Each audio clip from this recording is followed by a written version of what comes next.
Hi, and welcome to Commissioner's Corner. I'm your host, Lois Leonard, and thanks for joining us today.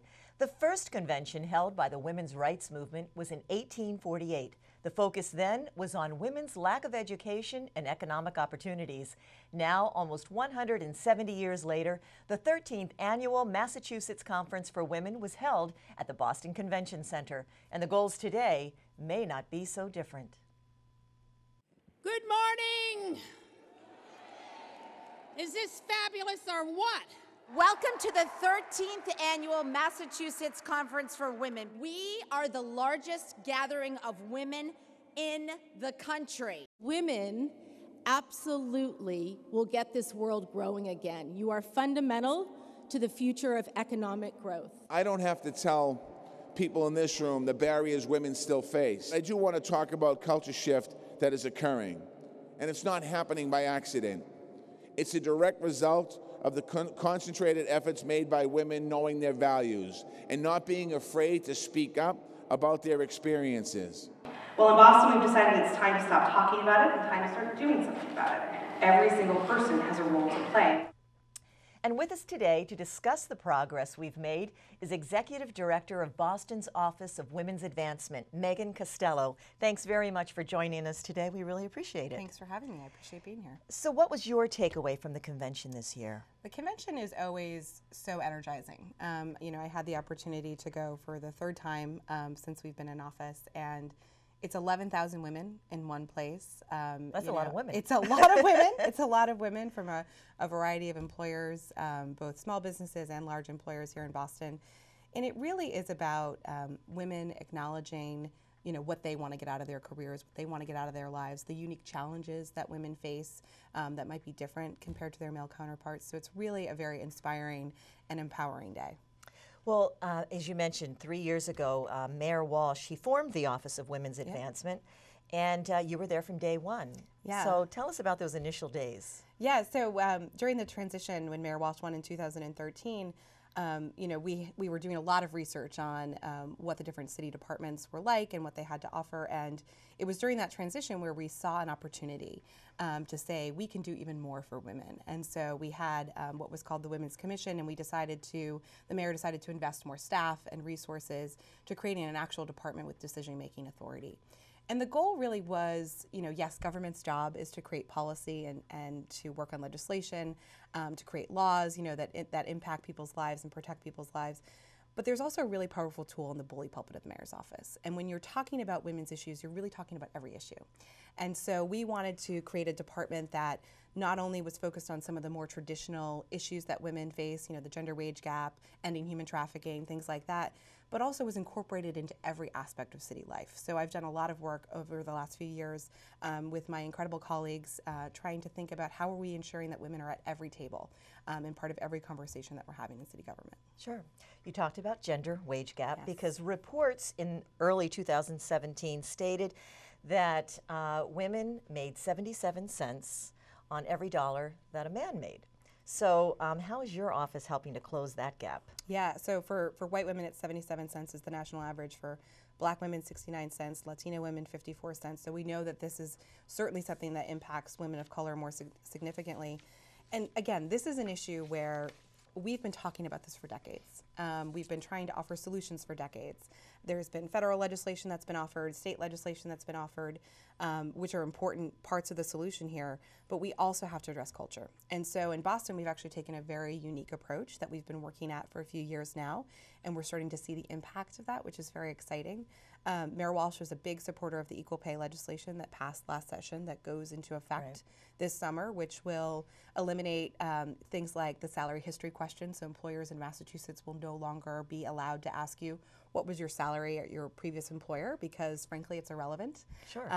There's going to be more transparency in salaries, and it also gives employers a little bit of leeway if they do discover a problem, some time to fix that problem versus having to worry about having a lawsuit filed right away. So it's really a very comprehensive piece of legislation. My colleague at the state, Jill Ashton, led that charge with a lot of community partners and organizations to pass that legislation, and very significant that it happened in Massachusetts, one of only 5 other states, I think, in the country that have done so. But we know we have to go beyond that, right? Yeah. We have to also work with individual women to address some of the social norms and barriers that women have faced over the years. And we also have to work with employers, because employers have to look at their data and they have to take responsibility in acknowledging that they really have a lot of power to solve this problem. So a few years ago, in 2015, we launched, in partnership with the American Association of University Women in Washington, D.C., free salary negotiation workshops for working women here in Boston. It has been tremendous to see, that progress. We've trained over 6,000 women now. We did a case study on the first year in partnership with the Boston Foundation and also the Center for Women in Public Policy and Politics at UMass Boston. Lots of acronyms here. And I'm keeping up with you. And really discovered that these workshops were having a greater impact than we even thought. 90% of those that took the workshops in that case study, the first year case study, took immediate action. So that means that they went home and immediately set up a meeting with their supervisor to talk about this, did the research, talked to colleagues. They did something immediately. They're finding their voice. Exactly, finding their voice. And the mayor actually told a story the other night at an event where he was in an elevator. And a woman said to him, you do those salary negotiation workshops, right? I just got an $18,000 raise. Clearly she works in the private sector.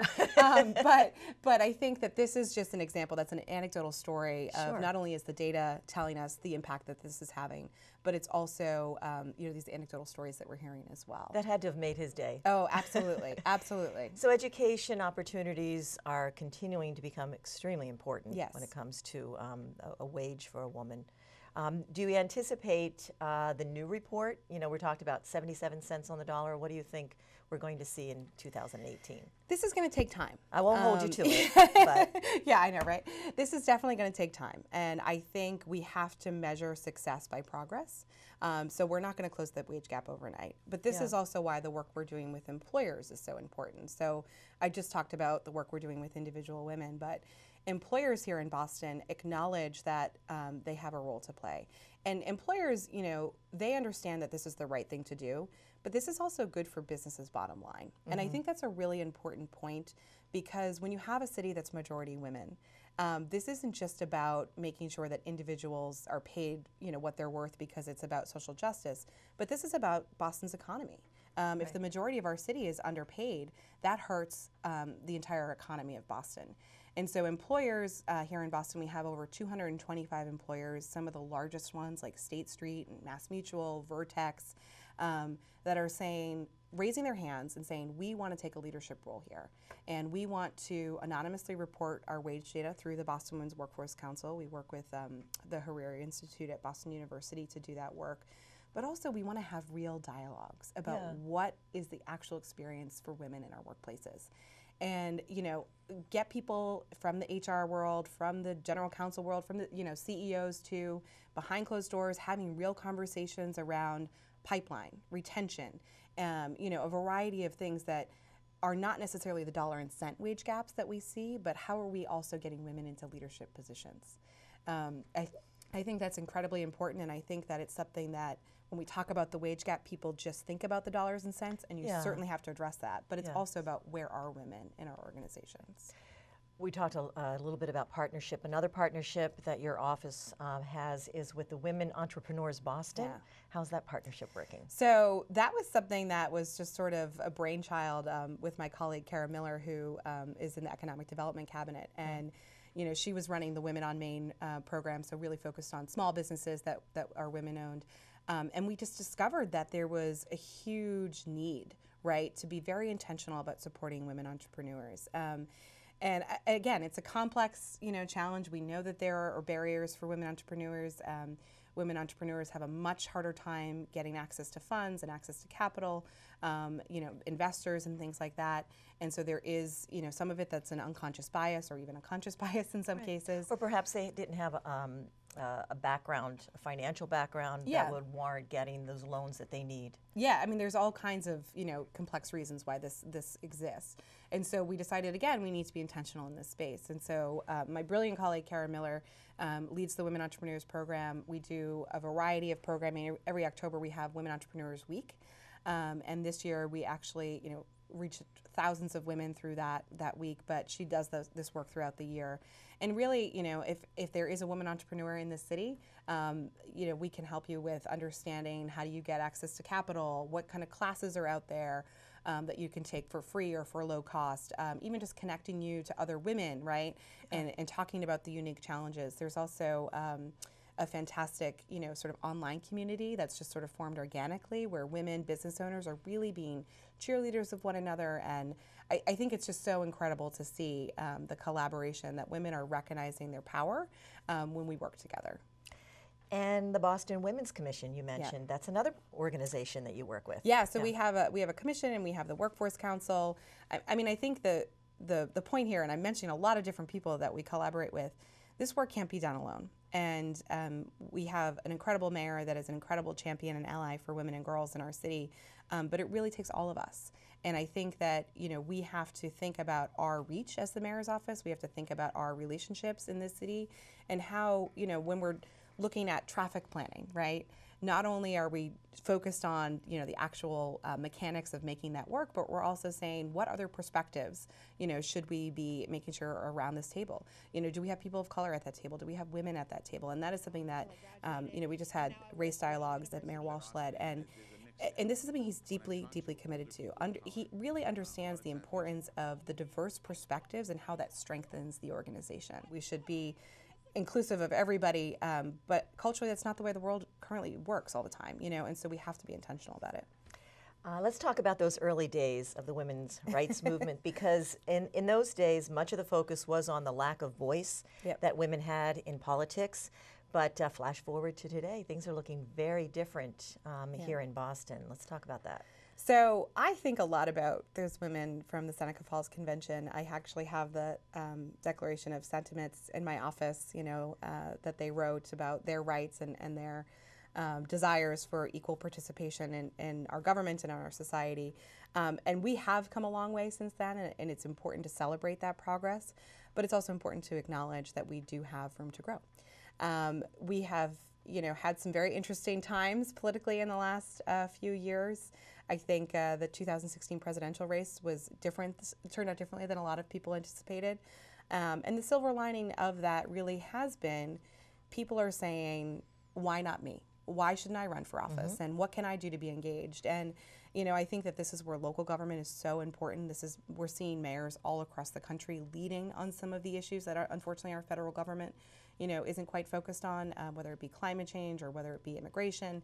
And so women, people of color are running for office at higher rates. I have incredible friends and colleagues that work at places like Emerge, Massachusetts, and they're seeing just so many people inquiring about, can I get trained to run for office? What should this look like? What's my plan? I would really be interested in looking at the data because they say that women have to be asked 9 times before they'll actually run for office. 9 times? 9 times. How do they come up with that number? I don't know. I got to look into the data. But I would be curious just to see has that number changed. Well, something worked because our city council now has 6 members, I believe. Yeah, 6 women of color that are now on the Boston City Council. Yeah. Right. So. And I think, I always say, Councilor Ayanna Pressley was first elected in 2009. And in 2009, that was the first time we ever had a woman of color on the Boston City Council.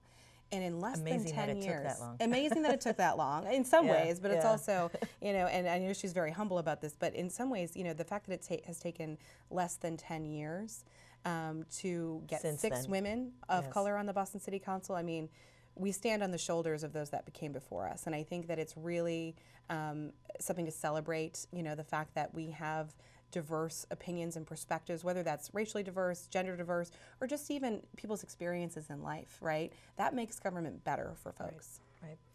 Well, yet with all of this progress, our morning news has been flooded with some accusations of sexual misconduct, primarily against women. Has your office been affected at all, or how are you seeing things from your perspective. Yeah, I mean, I think, we're part of that conversation. And, I think if you talk to a lot of women, this has been going on for a long time. And I think the reason we're seeing a flood of women coming forward at this point is because there's a climate that allows for it to be acceptable in some sort of way, whereas before I think a lot of women were scared of the repercussions for their own careers. But I think that this is why it's incredibly powerful and brave for these women to come forward, but also why we need to all think about our role that we can play in this space. It can't just be up to women to solve the cultural changes that need to happen in our workplaces. And I know that this is where men, male allies, male supporters, and advocates can play a significant role. I know that that's certainly the role the mayor feels like he can play. And we're talking to a lot of employers around Boston about what they are doing. It's one thing to have a policy in your handbook that says this behavior is not acceptable and these are the consequences. But it's another thing to be very proactive in when you're hiring a new employee, laying out what that policy means, being clear on an annual basis or maybe even a biannual basis of saying this is how you report, is everybody doing okay? I mean, there's just so many best practices for how we can really change the culture in our workplaces, so it's a no-brainer to start doing. Well, what do you think? Have we made some progress already? Because it does seem that most of the men who stand accused are over 40. In fact, the majority of them, at least in my mind, are well over 50. Yeah. So what does that tell us, if anything? So, I mean, I think that progress takes time, right? And culture change happens over time. Data tells us that millennial men, so men under the 35 age or so, want to be equal partners in the home. They want to be equal partners in the workplace. Data also tells us that they think they participate more in that equity than they actually do, but that's okay. The intention is there. But I think that this is where, for men in the workplace especially, and even in the home, I have male colleagues who say to me, what can I do? And I think that a lot of men should be asking themselves that question right now. I say, when you go into a meeting, look to your left and look to your right. Are there women at the table? Are there people of color at the table? And if not, how are you going to make sure that they're there next time? And also, if they are they speaking? Can you provide an opportunity to maybe say, hey Megan, I noticed you haven't said anything on this. I would love to hear what your opinion is on this. I think the amplification piece is so important. We saw that in the Obama White House, where the women kind of all got together and said, how can we amplify each other? But this is something that men and women can certainly do. I know it's a strategy I certainly use, and I help other women learn how to do it, where you say, we're going into this meeting, I really want to make this point across, and so when I say it, can you help amplify my voice? And I think we have to be that intentional, and I think men have to really own amplifying that too. It sounds so simple, such a simple, but it's so hard to remember. To put that in your brain and make that a... Yeah, and it's also a little bit absurd that we have to ask that question, but it's the reality of it. But that's where we are. And that's where we are. And I think that this is where, instead of just women asking themselves the question of like, okay, who can I talk to amplify me? Men can say, hey, is there any point you want to make in this meeting that I can help amplify? Right. We all have a role to play here, and if it were just up to women to solve these problems, we would have done it. When Abigail Adams was lobbying her husband to put women in the Constitution in the late 1700s, but we didn't. But we'll get there eventually. Yeah. Well, let's change tactics here, because I'd like to talk about something else that your office accomplishes, and that is helping to reduce the demand for sex trafficking in Boston. Yeah. This is something that again is a problem that is always existed, but hasn't always been talked about. And so when Mayor Walsh took office in 2014, this was actually part of his campaign. He was one of the only candidates that was talking about this issue, and it's really around culture change as well. How can we reduce the demand? How can we reduce the number of buyers that are purchasing sex who are majority men, majority white-collar men actually in the Boston area? And how can we expand support services for survivors? So, for example, working with the Boston Police, who do an incredible job, and Donna Gavin, who leads our human trafficking unit, really understanding it's not about arresting women, it's about arresting the buyers, and it's about providing support services to women. So we have worked with a number of nonprofit partners and Donna over at the Boston Police to expand housing services for survivors, expand resources for survivors, and really, begin to think differently about how we are addressing this issue. You've talked about a lot of things today and a lot of helpful things. What are some of your primary goals that you have for the new year? Oh, it's never ending. I have in addition to all those other things that we've already talked about. I have a Google Doc that that is forever existing, I think. But childcare affordability is a big piece that we hear impacts a lot of families. And so we really want to try to figure out some creative solutions around how can we increase the accessibility, the affordability, the quality is certainly a major focus of 2018. And my colleagues, Brenna Callahan, who's our policy director, has been digging into this, and we have a lot of stuff that I think we can. It's complicated. It's very complicated, and there's federal vouchers, and there's state vouchers. I mean, there's just all kinds of. We really need federal legislation. Unfortunately, I don't think that's going to happen, but that doesn't still mean that there's not stuff we can do at the local level. Your office works hard, but I'm sure individually each one of us can do something to help make a change. So maybe you can offer some suggestions. I think, I've done a lot of reflecting this year, and I think that something that's simple that every single person can do is pause, take a moment and say, what do I do on a daily basis to either participate in, creating these social norms that we have for women, these gender roles that we have for women?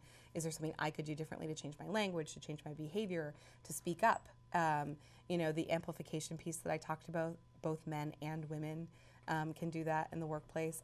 I think bottom line, this world is tough.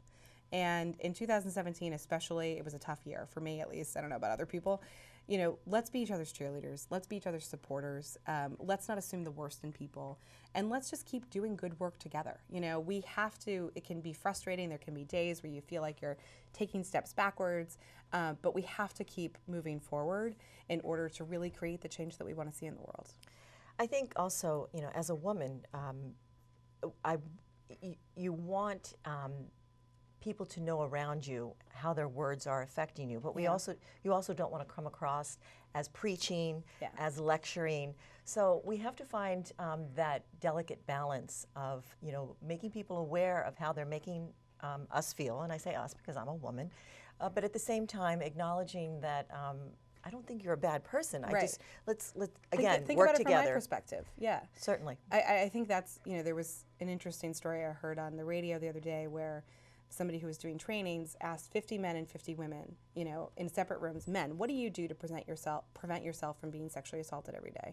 And the men were confused and they didn't really have an answer because it's something that crossed their mind. The women, in 10 minutes they had a list of I hold my keys, I, make sure I'm walking with friends, I have my cell phone.